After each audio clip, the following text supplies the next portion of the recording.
அடுத்து வரும் நிகழ்ச்சியானது ஜாய்ஸ் மேயர் ஊழியங்களின் நண்பர்கள் மற்றும் பங்காளர்களால் தாங்கப்படுகிறது.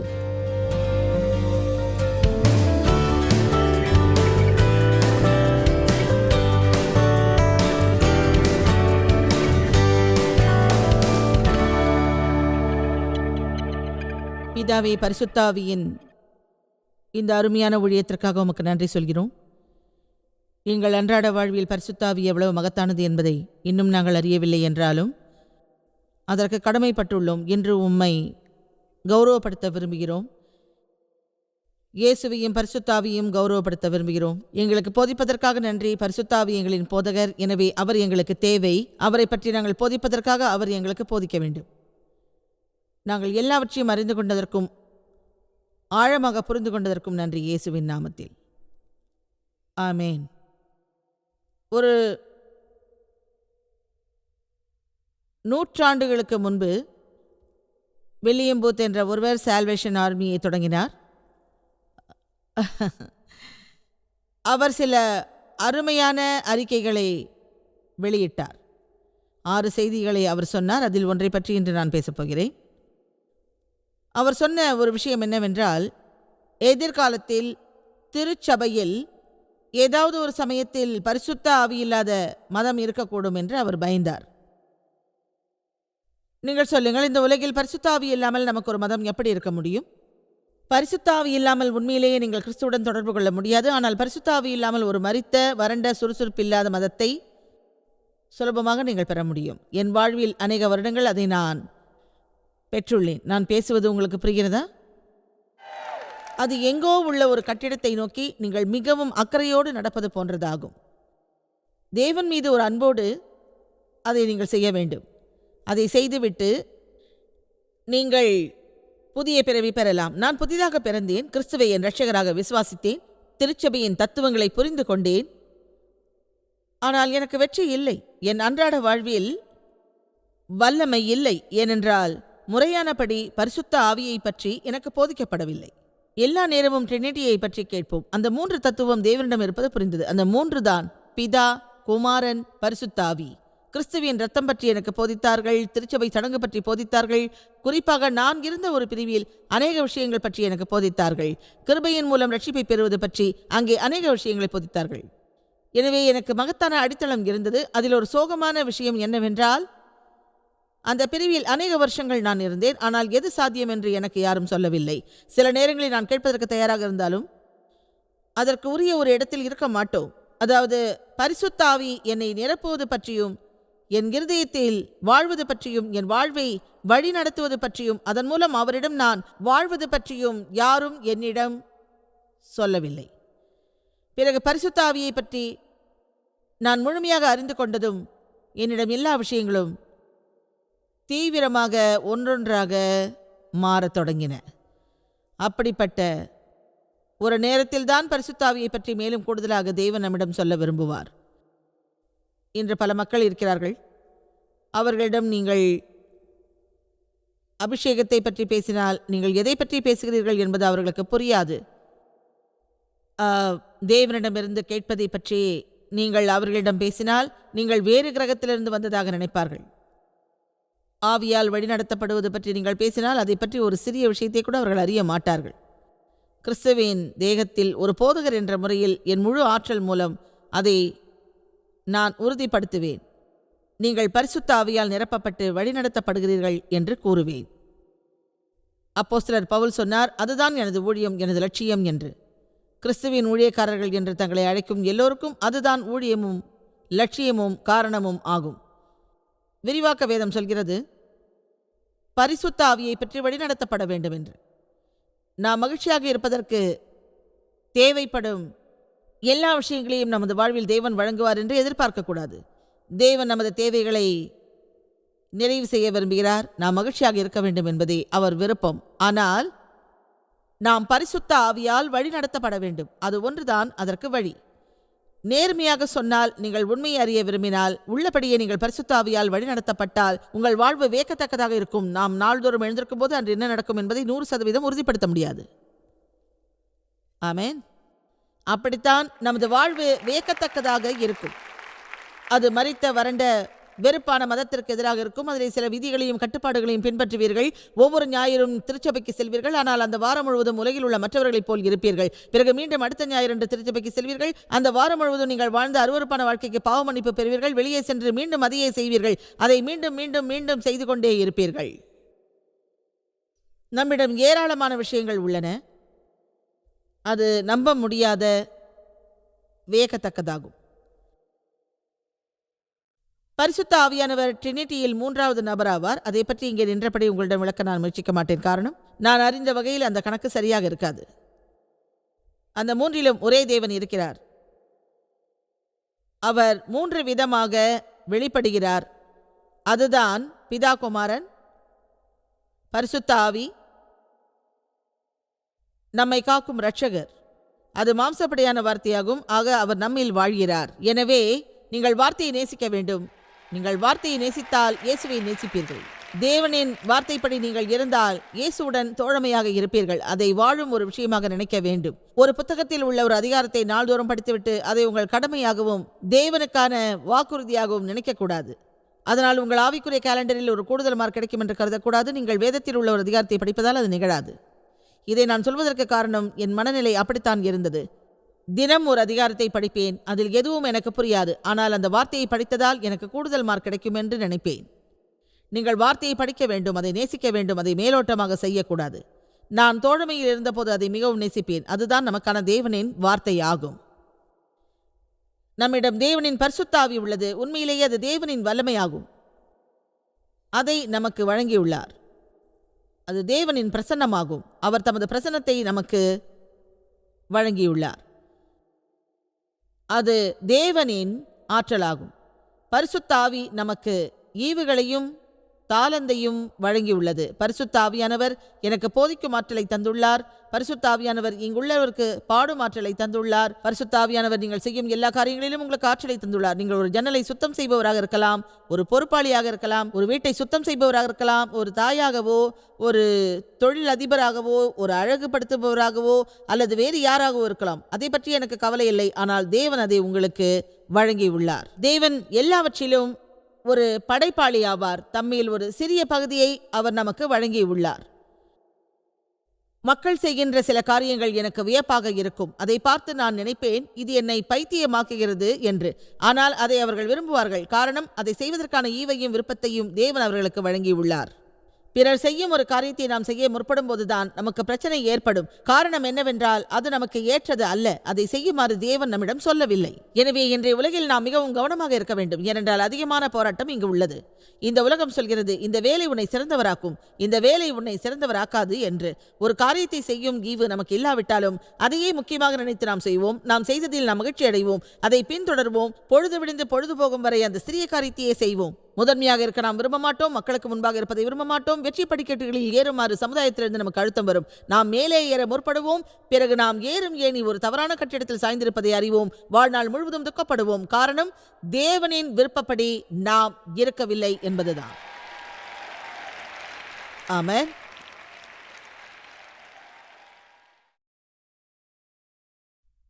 படைப்பின் போது பரிசுத்த ஆவி இருந்தது. பூமியின் மேற்பரப்பில் பரிசுத்த ஆவி வலம் வந்தது. படைப்பின் போது இயேசு இருந்ததாக தேவன் சொன்னார். தேவனும் இருந்தார். வேதத்தின் முதல் அதிகாரத்திலேயே திரித்துவம் பற்றி உள்ளது. இயேசுவின் ஞானஸ்தானத்தின் போது பரிசுத்த ஆவி இருந்தது. இயேசுவை பரிசுத்த ஆவியானது ஞானஸ்தானம் செய்தது. அவர் பரிசுத்த ஆவியால் ஞானஸ்தானம் செய்யப்பட்டார். ஆவியால் நிரப்பப்பட்டார். அவரது வாழ்வில் பரிசுத்த ஆவியின் வல்லமை இருந்தது. நமது வாழ்வில் பரிசுத்த ஆவியின் வல்லமை இன்னும் எவ்வளவு தேவைப்படுகிறது? 12 அப்போஸ்தலர்களும் பரிசுத்த ஆவியால் நிரப்பப்பட்டார்கள். நீங்கள் அந்த வல்லமையை பெறும் வரை எங்கேயும் சென்று எதையும் செய்யாதீர்கள் என்று அவர்களிடம் சொல்லப்பட்டது. இதை பற்றி இன்று உங்களுக்கு நான் போதிக்கும் போது மிகவும் பரவசம் அடைகிறேன். அது சில மக்களை தனிப்பட்ட முறையில் உன்னதமாக தொடும் என்று நான் நம்புகிறேன். வேதத்தில் உள்ள யோவான் அதிகாரம் 16 வசனம் 7 மற்றும் 8 இனி பார்ப்போம். இங்கே உள்ள உங்களில் சிலருக்கு ஏதாவது பிரச்சனை இருந்தால் இன்னும் சில நிமிடங்களில் அதற்கான விடை கிடைக்கும். அதை நான் விசுவாசிக்கிறேன். இயேசு இங்கு என்ன சொல்கிறார் என்றால், நான் உங்களுக்கு உண்மையை சொல்கிறேன், நான் போகிறது உங்களுக்கு பிரயோஜனமாக இருக்கும். நான் போகாதிருந்தால் அவரை உன்னிடத்திற்கு அனுப்புவேன். அவர் வந்து பாவத்தை குறித்தும் நீதியை குறித்தும் நியாய தீர்ப்பை குறித்தும் உலகத்தை கண்டித்து உணர்த்துவார். இதன் உண்மையான அர்த்தம் என்னவென்றால், உலகத்தின் குற்றத்தை கண்டித்து உணர்த்துவார் என்பது. இப்போது ஒரு நிமிடம் சிறிது இடைவெளி விடுகிறேன், ஏனென்றால் அதை பற்றி சில விஷயங்கள் சொல்லப் போகிறேன். இயேசுவின் சீடர்கள் நினைத்திருப்பார்கள், இயேசு விலகிவிட்டால் இந்த உலகில் நாம் எப்படி நன்றாக இருக்க முடியும் என்று. முதலில் இயேசு அவர்களோடு இருந்தார், பிறகு பரிசுத்த ஆவி வந்து அவர்களில் வாழ்ந்தது. அவரோடு இருப்பது நல்லது, அவர் இருப்பதும் நல்லது. ஆமென். அவரோடு இருப்பது மகத்தானது, அவர் இருப்பது மிக நெருக்கமான உறவை தருவது. அல்லேலூயா. இயேசு மனித தேகத்தில் இருந்தார், நம்மை போல் இருந்தார். எனவே ஒரு நேரத்தில் ஒரு இடத்தில் மட்டுமே அவரால் இருக்க முடிந்தது. ஒரு நேரத்தில் ஒருவரிடம் மட்டுமே அவர் பேசினார். ஆனால் வியப்பான ஒரு விஷயம், பரிசுத்த ஆவி எல்லா நேரத்திலும் எங்கும் இருந்தது. அது பேசியது, போதித்தது, வழி நடத்தியது, ஒவ்வொரு நபருக்கும் வழிகாட்டியது. இந்த அனைத்து விஷயங்களும், எல்லா வார்த்தைகளும் பரிசுத்த ஆவியை விவரிக்கிறது. நான் பரிசுத்த ஆவியை அனுப்புவேன் என்று பெயரளவில் அவர் சொல்லவில்லை. முதலாவதாக பரிசுத்த ஆவியின் பெயரே ஆறுதல் தருபவர். கடவுளே நமக்கு ஆறுதல் தேவைதானே? ஆறுதலை தேடி நாம் அநேக மக்களிடம் செல்கிறோம். அவர்கள் ஆறுதல் வழங்காத பட்சத்தில் அவர்கள் மீது நாம் வெறுப்படைகிறோம். கேளுங்கள், என்னை பத்தி நீ கவலைப்படல, என் மேல நீ அன்பு செலுத்தல, எனக்கு நீ தான் தேவை, ஆனா நீ எனக்கு கிடைக்கல. புரிகிறதா? இதை தேவையில்லாமல் நான் சொல்லவில்லை. நாம் ஒருவருக்கொருவர் கேட்டு ஆறுதலை பெறக்கூடாது. ஒரு ரகசியத்தை சொல்கிறேன். நீங்கள் புண்பட்டு யாரிடமாவது ஆறுதலை பெற போகும் முன்பாக முதலில் தேவனிடம் செல்லுங்கள். நீங்கள் முதலில் தேவனிடம் செல்லுங்கள். மீண்டும் சொல்கிறேன், நீங்கள் முதலில் தேவனிடம் செல்லுங்கள். எனக்கு ஆறுதல் தேவைப்பட்டு நான் தேவனிடம் சென்றால் அவர் எனது கணவரை பயன்படுத்துவார். ஆம், என் கணவரை தான் பயன்படுத்துவார். அவர் தேவை பயன்படுத்தவில்லை என்றால் மைக்கை பயன்படுத்துவார், அல்லது பெண்ணியை, அல்லது என் பிள்ளைகளை கூட அவர் பயன்படுத்துவார். எனவே தேவன் அவராக இருக்க விரும்புவார். எல்லா நேரமும் நமக்கு தேவையானதை அவரிடம் கேட்காமல் இருப்போம். எனவே முதலில் தேவனிடம் செல்லுங்கள். நான் சொல்வதை கேளுங்கள். நமது வாழ்வில் ஒவ்வொரு சிறிய விஷயத்திற்கும் தேவனை சார்ந்து இருந்தால் அது மிகவும் பரவசமாக இருக்கும். என் அன்றாட வாழ்வில் பரிசுத்த ஆவியின் வல்லமையை நான் பெற்றபோது எனக்கு ஒரு மோசமான பிரச்சனை இருந்தது. நான் தேவனிடம் சென்றேன். என் வாழ்வில் சிறிய விஷயங்களில் கூட எனக்கு பிரச்சனை இருந்தது. அது மிக மோசமாக இருந்தது. என் தலைமுடி வரை அது வேதனையை தந்தது. அதற்காக அதிலிருந்து என்னை விடுவிக்குமாறு நான் தேவனிடம் கேட்கவில்லை. நான் சரியாக பந்து வீசாவிட்டால், அது சரியாக இல்லாவிட்டால் எனக்கு பந்து வீச உதவுமாறு தேவனிடம் கேட்க மாட்டேன். சிறிய விஷயங்களுக்காக ஜெபிப்பதை கூட பெரிதுபடுத்தி நாம் நினைக்கிறோம். உள்ளபடியே எல்லாமே தேவனுக்கு சிறியதுதான். நான் சொல்வது புரிகிறதா? உங்களுடைய பெரிய பிரச்சனை கூட தேவனுக்கு சிறியதுதான். எனவே அவரிடம் கொண்டு செல்லும் எதையும் நாம் பெரிதாக நினைக்கக்கூடாது. அதை பற்றிய கவலை நமக்கு வேண்டாம். தேவனுக்கு எல்லாம் சிறியதுதான். நம் பிரச்சனைகளை அடுக்கலாம். நம்மிடம் மோசமான பிரச்சனைகள் உள்ளன, அதனை ஒன்று சேர்க்கலாம். பிறகு சொல்லலாம், தேவனே, இதோ எங்கள் பெரிய பிரச்சனை, மோசமான பிரச்சனை, தேவனை இதை நீங்கள் தான் கையாள வேண்டும். அவர் சொல்வார், இது ஒன்று பெரிதல்ல, இது ஒன்றுமே அல்ல, இது சாதாரணம். உங்களுக்கு தெரியுமா, அநேக சிறிய கதைகளை உங்களிடம் நான் சொல்ல முடியும். ஆனால் அதற்கான நேரம் இப்போதில்லை. நான் சொல்லும் ஒரு விஷயத்தை நீங்கள் புரிந்து கொள்ள வேண்டும். உங்கள் வாழ்வில் உள்ள ஒரு சிறிய விஷயத்தை பற்றி கூட தேவன் அக்கறை காட்டுகிறார். உங்களுக்கு கவலை தரும் சிறிய விஷயங்களிலும் அவர் அக்கறை காட்டுகிறார். உங்கள் வாழ்வில் உள்ள எல்லா பகுதிகளிலும் அவர் கிரியை செய்ய நீங்கள் விரும்பினால் அவர் மிக மகிழ்ச்சி அடைவார். எனவே அவரை ஞாயிற்றுக்கிழமை 45 நிமிடங்களுக்கு தேவைப்படும் ஒருவராக நீங்கள் நினைக்காதீர்கள்.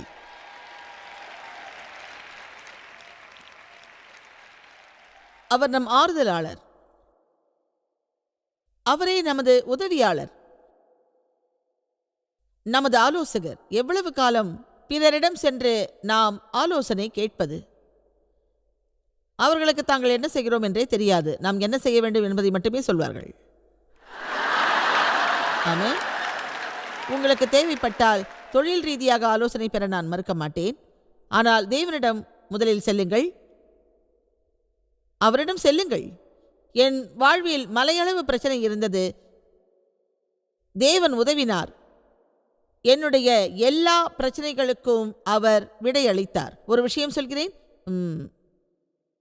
நீங்கள் அதற்கு விலை கொடுக்க விரும்பினால் அது அபராதமாகும். சிலருக்கு அது தேவைப்படலாம். சில நேரங்களில் நம்மை விட நமது பிரச்சனைகளை புரிந்தவர்களிடம் நாம் செல்ல வேண்டும். அதை ஒரு வழியில் சிந்திக்கிறேன். தேவனின் வார்த்தை மூலம் உங்களுக்கு ஆலோசனை சொல்கிறேன்.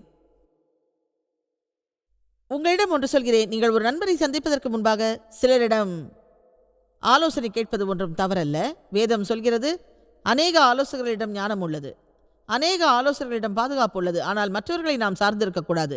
தேவனை சார்ந்திருக்க வேண்டும். உண்மையை சொல்கிறேன், தேவன் என்னை அபிஷேகிக்கும் வரை உங்களுக்கு நான் உதவ முடியாது. எனவே தேவனிடம் செல்வதற்கு முன்பாக என்னிடம் நீங்கள் வருவதில் எந்த அர்த்தமும் இல்லை. நான் நீங்களாக இருந்தால் தினமும் காலையில் டிவி ஆன் செய்து நாங்கள் வழங்கும் அன்றாட வாழ்வில் ஆனந்தமடைவிய நிகழ்ச்சியை பார்ப்பேன். எனவே நீங்கள் தேவனிடம் முதலில் சென்று சொல்லுங்கள், தேவனே, இந்த நிகழ்ச்சி மூலம் எனக்கு உதவி செய்யுங்கள் என்று ஜெபிக்கிறேன். அதை நான் செய்ய எதிர்பார்க்காதீர்கள். அந்த அழுத்தத்தை நான் விரும்பவில்லை. நீங்கள் முதலில் தேவனிடம் சென்றால் எங்கள் ஊழியத்தின் மூலம் கிடைப்பதை விட உங்களுக்கு பலன் அதிகம் கிடைக்கும்.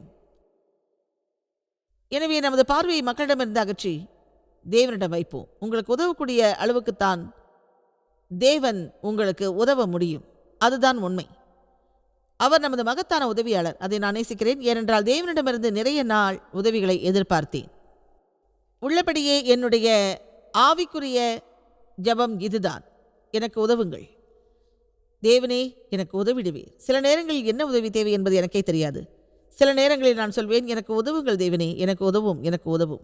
ஓ தேவனே, எனக்கு உதவும். உங்களுக்கு உள்ளபடியே என்ன தேவை என்பதை நீங்கள் அறியாமல் இருந்துள்ளீர்களா? உங்களுக்கு உதவி தேவை என்பதை அறிந்துள்ளீர்களா?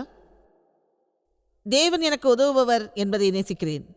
அவர் பிறகு நம்மை தொடர்பு கொள்வார், அதை நேசிக்கிறேன். அவர் நம் மூலம் நமக்காக ஜெபிக்கிறார்.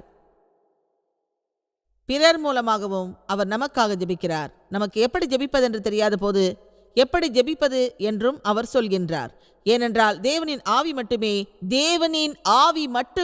தேவனின் மனதை அறியும். ஆமேன். உங்களுக்கு ஒன்று சொல்கிறேன், இயேசுவும் பரிசுத்த ஆவியும் தொடர்பில் உள்ளவர்கள். அவர் நமது பிரதிநிதி, அதாவது நம் வக்கீலை போன்றவர். நமக்கு ஒரு துயரம் உண்டு, அதுதான் பிசாசாகும். ஆனால் நமது நீதிக்காக இரவும் பகலும் கூண்டிற்கு முன்னால் நின்று வாதாடும் வழக்கறிஞரே அவர். அதை நான் நேசிக்கிறேன். ஆனால் ஏதாவது ஒன்றை அவரிடமிருந்து பெறுவதும் மகிழ்ச்சியே. ஆனால் அதை நான் செய்ய மாட்டேன். அதை முழுவதும் பெறுவேன். ஒருவேளை ஒன்றை மட்டும் நான் தேர்வு செய்ய வேண்டியிருந்தால் என்னை பலப்படுத்துமாறு கேட்பேன். அதுவே எனக்கு பெரியதாகும். என்னை பலப்படுத்துங்கள் என்று தேவனிடம் கேட்காமல் என் பொழுதை நான் தொடங்க மாட்டேன். தேவனே, பிசாசை எதிர்க்க எனக்கு உதவி செய்யுங்கள். உணர்ச்சியை எதிர்கொள்ள எனக்கு உதவி செய்யுங்கள். தேவனே, என் தேகத்தில் என்னை பலப்படுத்துவீர். நான் செய்ய வேண்டியதை செய்ய என்னை பலப்படுத்துவீர். நீர் விரும்பும் மக்களிடம் உமது வார்த்தையை கொண்டு செல்ல எனக்கு தேவையான ஆற்றலை நீர் தருவீர். எனவே உங்களை பலப்படுத்துகிற தேவனிடம் கேட்காமல் உங்கள் வீட்டை விட்டு செல்லாதீர்கள். ஏனென்றால் உங்களிடம் ஒன்று சொல்கிறேன், நீங்களோ நானோ நாம் விரும்பியதை சுயமாக பெற முடியாது.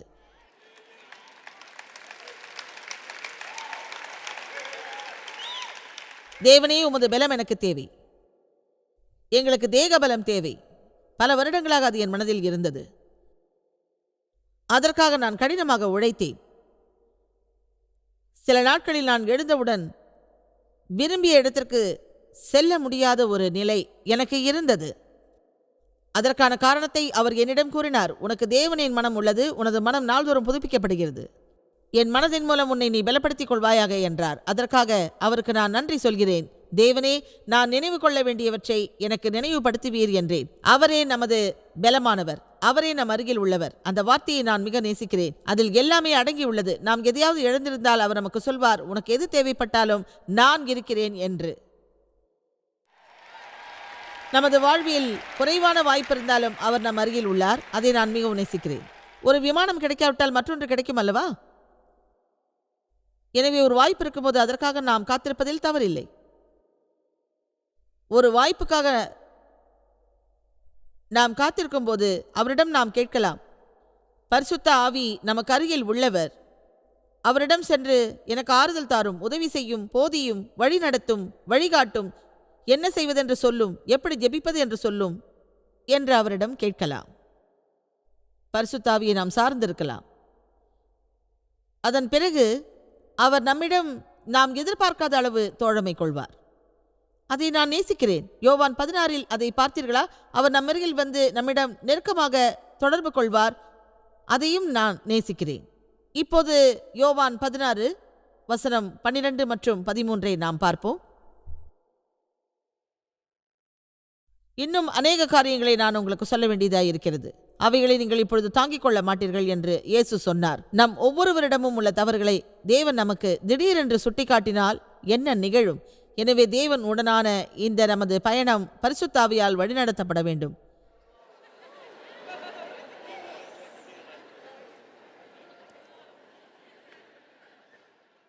ஏனென்றால் பரிசுத்த ஆவியால் மட்டுமே அதை செய்ய முடியும் என்பதே உண்மை. பரிசுத்த ஆவிக்கு மட்டுமே எந்த நேரத்தில் நமக்கு எது தேவை என்பது உண்மையில் தெரியும். அவர் ஒருவருக்கு மட்டுமே எப்போது எதை வெளிப்படுத்துவது என்று தெரியும். அதை எப்படி அணுகுவது என்றும் நம்மை எப்போது சரியான இடத்திற்கு கொண்டு செல்வதென்றும் நாம் தேவன் விரும்புவதை பெறுவதற்கு தயாராக இருக்கும்போது அதற்கான மனநிலையை வழங்குவது என்றும் தெரியும். அவர்தான் நமது வழிகாட்டி. நம்மை ஒதுக்க மாட்டார். நம்மை உண்மை வழியில் நடத்துவார். அந்த உண்மைதான் நமக்கு விடுதலை அளிக்கும். 37 வருடங்களுக்கு முன் தேவனுடனான எனது பயணத்தை நான் தொடங்கிய போது ஏமாற்றம் அடைந்தேன். என் கண்களில் ஏமாற்றமே இருந்தது. அநேக ஆண்டுகள் என் தந்தை உடல் ரீதியாக என்னிடம் தவறாக நடந்தார். நான் கொடுமைப்படுத்தப்பட்டேன். பலரும் அதையே செய்தார்கள். என் வாழ்வில் பெரிய வேதனை இருந்தது. அப்படித்தான் நான் இருந்தேன். மிகுந்த வலியோடு இருந்தேன். அந்த வேதனையோடு எங்கும் தெரிந்தேன். நமக்கு வேதனை இருந்தால் அதை பிறருக்கும் கொடுப்போம். எனவே நான் துக்கத்தோடு இருந்தேன். அநேக மக்களை நான் துயரப்படுத்தினேன். அவர்கள் தவறால் தான் நான் துக்கமாக இருப்பதாக நினைத்தேன். அவர்கள் மாறும்போது அவர்களை நான் துயரப்படுத்த மாட்டேன் என்றும் பிறகுதான் எனக்கு மகிழ்ச்சி வரும் என்றும் நினைத்தேன். அப்போது தேவன் எனக்கு உண்மையை வெளிப்படுத்தினார். ஆனால் அது சுலபமில்லை. ஒன்றை உங்களிடம் சொல்கிறேன், அது அவ்வளவு சுலபமல்ல. நீங்கள் உண்மையை பெறாவிட்டால் நீங்கள் நன்றாக இருக்க முடியாது. சொல்வது புரிகிறதா? நாம் உண்மையை பெறாவிட்டால் நம்மில் யாரும் நன்றாக இருக்க முடியாது. நமக்கு சுகம் இருக்காது.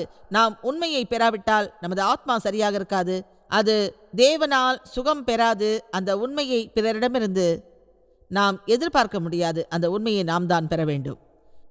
அது நம்மிடம்தான் உள்ளது. அதிர்ஷ்டவசமாக பரிசுத்த ஆவி எல்லா உண்மைக்கும் நமக்கு வழிகாட்டுகிறது.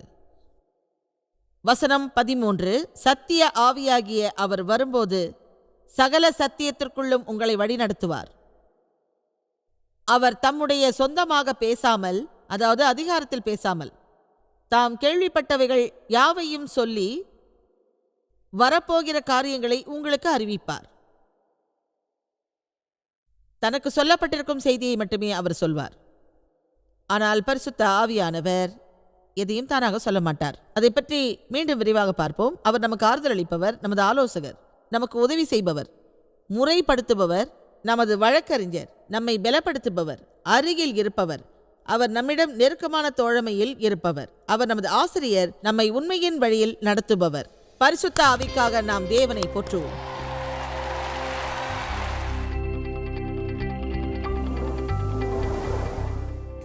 காத்தி என்ற ஒரு பெண் ஃபேஸ்புக்கில் எங்களோடு ஒரு விஷயத்தை பகிர்ந்தாள். நீண்ட நாட்களுக்கு முன்னால் நான் வழங்கிய ஒரு புத்தகம் அவளுக்கு ஒரு ஆசீர்வாதமாக இருந்து அவள் வாழ்வை மாற்றியுள்ளதாம். அவள் எழுதியதை உள்ளபடியே நான் படிக்கிறேன். உங்களின் அருமையான புத்தகமான நோயிங் காட் இன்டிமேட்லி புத்தகத்தை நான் மிகவும் நேசிக்கிறேன். நான் பரிசுத்த ஆவியால் நிரப்பப்பட்டேன். அதன் பிறகு என் வாழ்வில் வியத்தகு மாற்றம் இருந்தது. எனக்கு 64 வயதாகிறது.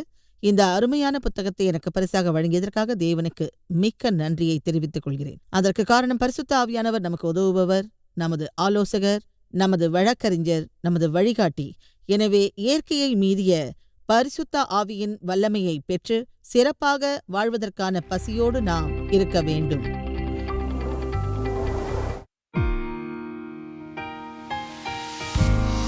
இந்த ஊழியத்தை உலகமெங்கும் சாத்தியமாக்கும் நண்பர்களுக்கும் பங்காளர்களுக்கும் எங்களது நன்றியையும் பாராட்டுகளையும் தெரிவிக்கிறோம்.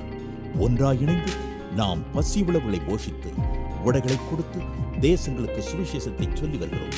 எங்களை தொடர்பு கொண்டு www.joycemeyer.in jmmindia.org-இல் உங்கள் ஜெபத் தேவைகள் மற்றும் எங்களின் வெளியீடுகள் பற்றி அறிந்து ஜாய்ஸ் அவர்கள் நிகழ்ச்சிகளை அறிந்து எங்களோடு இணைந்து தேவ அன்பை உலகிற்கு பரவச் செய்யுங்கள். அடுத்து வரும் நிகழ்ச்சியானது ஜாய்ஸ் மேயர் ஊழியங்களின் நண்பர்கள் மற்றும் பங்காளர்களால் தாங்கப்படுகிறது.